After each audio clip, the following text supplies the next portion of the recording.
மொத்தமாக தீர்க்கும்படி தேவன் தம்முடைய குமாரனை உலகத்திற்கு அனுப்பாமல் அவராலே இந்த உலகத்தின் ஜனங்கள் ரட்சிக்கப்படுவதற்காகவே அவரை அனுப்பினார். அவரை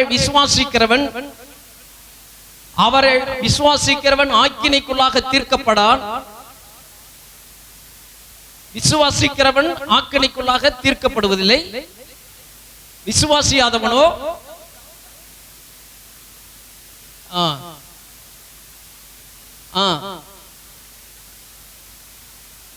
ஆக்கினை தீர்ப்புக்கு உட்பட்டாயிற்று. விசுவாசியாதவர்கள், நம்பாதவர்கள் நியாய தீர்ப்பு. விசுவாசிக்கிறவர்களுக்கு நித்திய ஜீவன் உண்டு. அல்லேலூயா. அவரை விசுவாசிக்கிறவர்களுக்கு நித்திய ஜீவன், நீடித்த வாழ்க்கை, பரலோக வாழ்க்கை. பரலோகம்தான் என் மூச்சு, பரலோகம்தான் என் பேச்சு, பரிசுத்தம் தான் என் மூச்சு. அல்லேலூயா. அந்த பரலோகத்துக்கு போறதுக்கு நீங்கள் எல்லாரும் வரணுங்கிறதுக்காக தான் நான் மனுஷனா இந்த உலகத்துல அவதாரம் எடுத்து வந்தேன். அவர் தான் இயேசுன்னு சொல்றார். அல்லேலூயா. 1 தீமோத்தேயின் புஸ்தகம் 3வது அதிகாரம் 16வது வசனத்தை எடுத்தவர்கள் வாசிக்கலாம். 1 தீமோத்தேயு 3ஆம் அதிகாரம் 16வது வசனம். அன்றைய தேவ பக்திக்குரிய ரகசியமானது யாவரும் ஒப்புக்கொள்ளுகிறபடி மகா மேன்மையுள்ளது. தேவன் மாம்சத்திலே வெளிப்பட்டார். போதும். அப்ப இந்த இயேசுனா யார்? Who is the Jesus அப்படின்னு கேட்கலாம் நீங்க. இவர்தான் ஆண்டவர். அல்லேலூயா. Jesus is God. Jesus is Lord of God. அல்லேலூயா. இவர்தான் ஆண்டவர். இவர்தான் கர்த்தராகிய ஆண்டவர், கர்த்தராகிய இயேசு. இவர்தான் தேவன். இவர்தான் மாம்சத்தில் வெளிப்பட்டார் என்று வாசிக்கிறோம். அடுத்ததாக ஆதியிலே நீதி உள்ளவர் என்று விளங்கப்பட்டார். தேவ தூதர்களால் காணப்பட்டார். பிரஜாதிகளிடத்திலே பிரசங்கிக்கப்பட்டார். உலகத்திலே விசுவாசிக்கப்பட்டார். மகிமையிலே ஏறெடுத்துக் கொள்ளப்பட்டார். இந்த ஆண்டவர் தான் மனுஷனா வந்தாரு.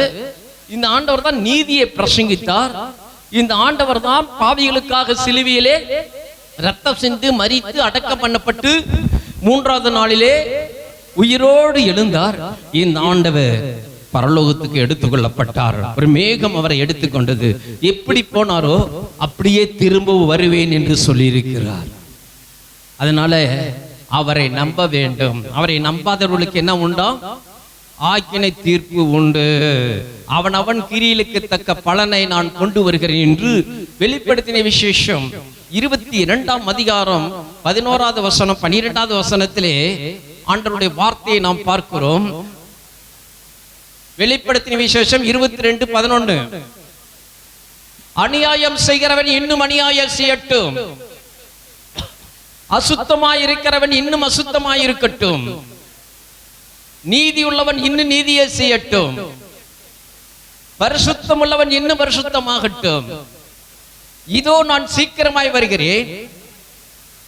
அவன் அவனுடைய கிரியைகளின்படி அவன் அவனுக்கு நான் அளிக்கும் பலன் என்னோட கூட வருகிறது.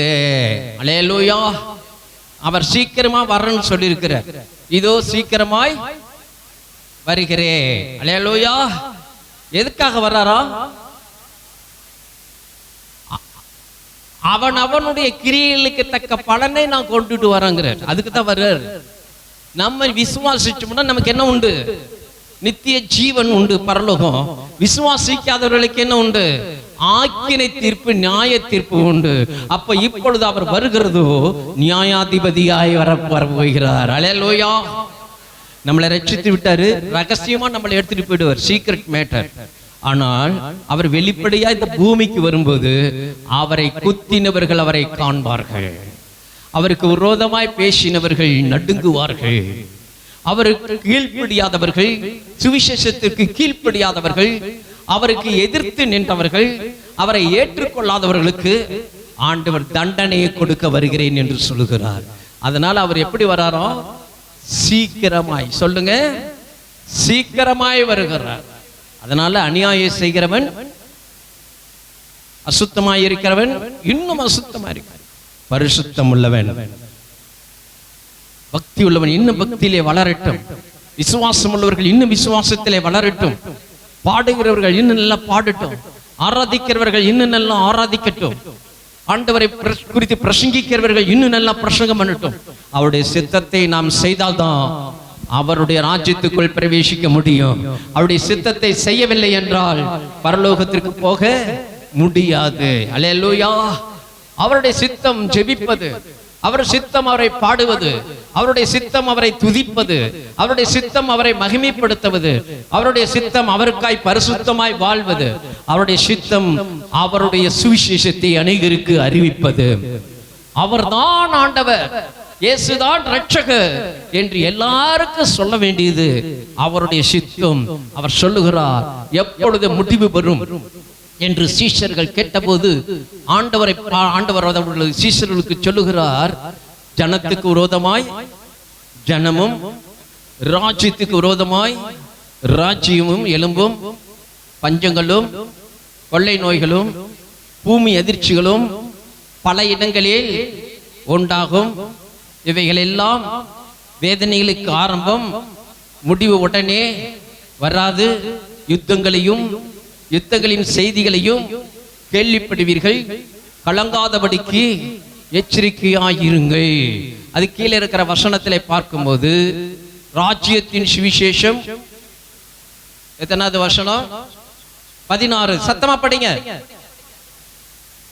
ராஜ்யத்தினுடைய இந்த சுவிசேஷம் பூலோகம் எங்கும் உள்ள சகல ஜாதிகளுக்கும் சாட்சியாக பிரசங்கிக்கப்படும். அப்பொழுது முடிவு வரும். எப்பொழுது வரும்? எப்பொழுது வரும்? சுவிசேஷம். என்ன சுவிசேஷம்? என்ன ராஜ்யம்? பரலோக ராஜ்யத்தின் சுவிசேஷம் இப்பொழுது உங்களுக்கு அறிவிக்கப்படுகிறது. என்னவென்றால் பரலோக ராஜ்யத்தின் சுவிசேஷத்தை கர்த்தர் உங்களுக்கு இந்த அடிமை மூலமாக அறிவிக்க முடியாக கர்த்தர் என்னை ஏற்படுத்தி இருக்கிறார். அந்த பரலோக ராஜ்யத்தின் சுவிசேஷத்தை உலகமெங்கிலும் எப்ப அறிவிக்கப்பட்டாயிற்று என்ற நிலைமை வரும்போது அவருடைய வருகை வந்துவிடும். அநேகர் சொல்லுகிறார்கள், இந்த ஆண்டவர் வரன்னு சொல்லிட்டு இருக்கிறாரு, எப்பொழுது வருவார்? அவர் வரன்னு சொல்றதெல்லாம் ஏதோ ஒரு ஏமாற்று வேலை என்று அநேகர் இதை குறித்து பரியாசம் பண்ணுகிறார்கள். அவர்கள் எப்பொழுது வருவார், அவர் வருவார் என்று சொன்ன வாக்குத்தத்தம் எங்கே என்று ஏராளமானவர்கள் கேலி பண்ணிக்கொண்டு பரியாசம் பண்ணிக்கொண்டு, நோவாவை நாட்களிலே மக்கள் எப்படி இருந்தார்களோ அப்படியாக இன்றைக்கும் இருந்து கொண்டே இருக்கிறார்கள். ஆனால் ஆண்டவர் சொல்லுகிறார், ராஜ்யத்தின் சுவிசேஷம் இன்னும் சில இடங்களில் அறிவிக்கப்பட வேண்டியிருக்கிறது. இன்னும் அநேக மலைவாழ் மக்கள் இருக்கிறாங்க. இயேசு என்றால் என்ன என்றே தெரியவில்லை, இந்த சத்தியம் என்ன என்று தெரியவில்லை, இந்த வேதம் என்னவென்று தெரியவில்லை, ஆண்டவர் யார் என்று தெரியவில்லை, ஆண்டவர் என்ன சொல்லுகிறார் என்று தெரியவில்லை. மனம் போன போக்கிலே வாழ்ந்து கொண்டிருக்கிறார்கள். அவர்களுக்கு இருதயம் இருந்தும் இருளடைந்து போய் இருக்கிறது. அவர்களுக்கு வாய் இருந்தும் இந்த ஆண்டவரை குறித்து அவர்கள் கேட்பதற்கு காது இருந்தும் காது கேளாதவர்கள் போல் இருக்கிறார்கள். கண்கள் இருந்தும் குருடராக வாழ்ந்து கொண்டிருக்கிறார்கள். கண்மடித்தனமாக புசிப்போம் குடிப்போம் நாளைக்கு சாவோம் என்று சொல்லி இப்படியே வாழ்ந்து கொண்டிருக்கிறாங்க. நல்லா சாப்பிட்றதுதான், நல்லா குடிப்பதுதான் வாழ்க்கை அப்படின்னு நினைச்சிட்டு இருக்காங்க. ஆனா தேவனுடைய ராஜ்யம் என்பது புசிப்பும் குடிப்பும் அல்ல, அது பரலோகத்தின் சந்தோஷம், பரிசுத்த ஆவியினாலே உண்டாகிற சந்தோஷமாயிருக்கிறது. கரங்களை தட்டி ரோமருக்கு எழுதின